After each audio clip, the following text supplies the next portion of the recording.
Hey friends, welcome to my channel and today we are going to study The Dolphins by Carol and Duffy। दोस्तों ये एक female writer है जिनका जन्म हुआ था 23 दिसंबर 1955। ब्रिटिश पोएट हैं ये और play writer. She is a professor of contemporary poetry at Manchester metropolitan university. तो दोस्तों इस पोएम में पोएटिस ने बताने की कोशिश की है कि एक डॉल्फिन क्या सोचती है, सर्कस में क्या फीलिंग्स होती है। तो चलिए आइए पोएम को शुरू करते हैं। बहुत ही आसान लैंग्वेज में आपको समझाने की कोशिश करूँगी। तो दोस्तों एक इम्पॉर्टेंट बात, मैं पोएम नहीं पढ़ूँगी, मैं सिर्फ आपको इसकी समरी बताऊँगी। दोस्तों पोएटिस बता रही होती हैं कि दुनिया क्या है। वो कहती हैं कि दुनिया वो है जिसमें आप आराम से कहीं भी घूम सकते हो, आपका जो मन में आए आप वो करो, जहाँ जाना चाहो वहाँ पर जा सकते हो। डॉल्फिन मछली को हम स्विमिंग पूल में लाकर डाल देते हैं, लेकिन स्विमिंग पूल उसकी जगह नहीं है, उसकी जगह समुंदर है। तो पहली लाइन में पोएटिस ने बता दिया है कि दुनिया क्या है। दुनिया वो है जहाँ पर कोई भी रिस्ट्रिक्शंस नहीं है, कोई भी बंदिशें नहीं हैं। अब आगे की लाइंस में डॉल्फिन्स अपनी फीलिंग्स को बताएगी। पोएटिस ने इस तरीके से पोएम को लिखा है जैसे डॉल्फिन आपसे खुद बात कर रही हो। डॉल्फिन कहती है कि हमें इस स्विमिंग पूल में ज़िंदा रहने के लिए पानी तो मिल रहा है, खाना भी मिल रहा है, हमारी प्रॉपर केयर भी होती है, लेकिन फिर भी हम आज़ाद नहीं हैं। अगर मैं स्विमिंग पूल से निकल जाऊं तो मैं ज़्यादा समय तक ज़िंदा नहीं रह सकती, क्योंकि मछली जो है वो पानी में ज़िंदा रहती है। तो यहाँ पर स्विमिंग पूल में रहना उसकी मजबूरी बन चुकी है। मैं चाह कर भी इस केज से बाहर नहीं निकल सकती, मतलब मैं स्विमिंग पूल से बाहर नहीं निकल सकती, मुझे यहीं रहना होगा ज़िंदा रहने के लिए। एक डॉल्फिन जो होती है ना दोस्तों, वो दूसरे डॉल्फिन को देखकर अपना करतब दिखाती है। वो कह रही है कि स्विमिंग पूल में मेरे जैसी और भी डॉल्फिन्स मौजूद है। जब वो अपनी मूवमेंट्स दिखाती है तो फिर मुझे भी सिग्नल मिलता है। बाकी डॉल्फिन्स के करतब को देखकर मैं भी अपना करतब दिखाना शुरू करती हूँ। दोस्तों डॉल्फिन को इस तरह से ट्रेन किया जाता है कि जब एक डॉल्फिन कुछ खेल दिखाती है तो उस खेल से दूसरे डॉल्फिन को सिग्नल जाता है और तब दूसरी डॉल्फिन अपना खेल दिखाती है, उसको देखकर तीसरी डॉल्फिन जो है वो देखकर मतलब करतब करती है। दोस्तों एक चेन फॉर्म बना हुआ है, ठीक है। डॉल्फिन बता रही है कि यहाँ पर एक इंसान है जो हुप्स को लेकर आता है और उसे पकड़े रहता है, और इस इंसान को देखकर हमें दुख होता है। हमें दुख होता है कि क्यों हम समुंदर में इनके जाल में फंसे और यहाँ आ गए। ना हम जाल में फंसते, ना हम यहाँ पर आते। अगर हम समुंदर में इनके जाल में नहीं फंसते तो आज हमारी ये हालत नहीं होती। डॉल्फिन कहती है कि मुझे इस स्विमिंग पूल का पानी भी नकली लगता है। मुझे नहीं लगता कि ये असली पानी है, ये मेरा असली घर नहीं है। मैं सिर्फ यहाँ ज़िंदा रहने के लिए हूँ और ज़िंदा रहने का कोई खुशी नहीं है मुझे।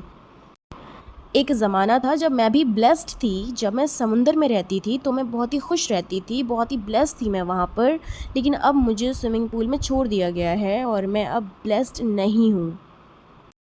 अब मुझे बहुत वक्त हो गया है और यहाँ पर रहते रहते ज़िंदगी गुजारते गुजारते अब मैंने इस कैद को अडॉप्ट कर लिया है। मतलब उन्होंने उस हालात को एक्सेप्ट कर लिया और वो उस चीज़ में ढल चुकी हैं। समुंदर का पानी अलग होता है, स्विमिंग पूल का पानी अलग होता है, दोनों की ज़िंदगी अलग होती है, पर क्या करें, अब उन लोगों को यहीं रहना है। हम इस जगह पर कल भी थे, आज भी हैं और कोई चेंज नहीं हुआ। उसी जगह पर कल भी थे और आज भी हैं, और हमारे ऊपर एक इंसान मौजूद है। और अब हम ब्लेस्ड नहीं रहे स्विमिंग पूल में आकर, अब हम दुखी हैं क्योंकि ये एक चार दीवारी स्विमिंग पूल की नहीं हटेंगी। स्विमिंग पूल इतना गहरा नहीं बन सकता जितना गहरा समुंदर होता है। मेरी तरह ही बाकी सभी डॉल्फिन्स का हाल है। जैसा मुझे लगता है वैसा ही बाकी सभी डॉल्फिन्स को लगता है। हम सभी डॉल्फिन्स एक दूसरे की फीलिंग्स को समझते हैं। डॉल्फिन याद करती है उस मेमोरी को जब सूरज की किरणें उनकी स्किन पर पड़ती थीं और उनकी स्किन चांदी की तरह चमक जाती थी। लेकिन अब ये सारे पल याद बन के रह चुके हैं। यहाँ पर एक रंग बिरंगे बॉल है और हमें उस बॉल को बैलेंस करना होता है, अपनी नाक के ऊपर उस बॉल को बैलेंस करना होता है। और ये हमारे साथ क्या हो रहा है, ये कैसी ज़िंदगी है हमारी, कैसी ज़िंदगी गुजार रहे हैं ये हम। जब तक वो आदमी हमारे ऊपर खड़ा रहता है तब तक हमें उस रंग बिरंगी बॉल को नचाना पड़ता है। और जब वो आदमी वहाँ से चला जाता है तो हमारा कर्तव्य ख़त्म हो जाता है। जब तक वो आदमी रहता है तब तक हमें कर्तव्य दिखाना पड़ता है। ये कैसे ज़िंदगी हम जी रहे हैं। डॉल्फिन पुरानी यादों को याद कर रही हैं और कह रही हैं कि जो वक्त था गायब हो चुका, वो चाँद गायब हो चुका, वो चाँद जो हमें समुद्र में दिखाई देता था, इस स्विमिंग पूल में वो चाँद गायब हो चुका है। यहाँ पर तो हम सिर्फ गोल गोल गोल स्विमिंग पूल में घूमते रहते हैं और कुछ भी नहीं है हमारी ज़िंदगी में। मेरे साथ वाली डॉल्फिन्स का भी यही हाल है। दूसरी डॉल्फिन्स के दिल का म्यूज़िक भी बंद हो चुका है। मतलब सभी डॉल्फिन्स अब दुखी हैं, परेशान हैं और बाकी डॉल्फिन्स के दुख को देख देख कर मेरा दिल पत्थर बन चुका है। यहाँ पर इस स्विमिंग पूल में एक प्लास्टिक का खिलौना है और कोई भी होप नहीं है, कोई भी उम्मीद नहीं है और हम इस स्विमिंग पूल के नीचे घूमते रहते हैं। जितना गहरा ये स्विमिंग पूल है उतने गहरे तक हम लोग चले जाते हैं, लेकिन फिर एक सीटी सुनाई देती है, सीटी बजाई जाती है और फिर हमें वापस जाना पड़ता है कर्तव्य दिखाने के लिए। एक आदमी वहाँ पर खड़ा होता है और उस आदमी को देखकर हमें लगता है कि बस यही हमारी ज़िंदगी है और यही सब करते करते यहाँ पर हम मर जाएंगे। तो दोस्तों, इस पोएम में बताया गया है कि हम इंसान कितने सेल्फ़िश हो चुके हैं। अपने एंटरटेनमेंट के लिए, पैसा कमाने के लिए, अपने फ़ायदे के लिए हम बेज़ुबान जानवर को कितनी तकलीफ़ में रखते हैं, कितना टॉर्चर करते हैं।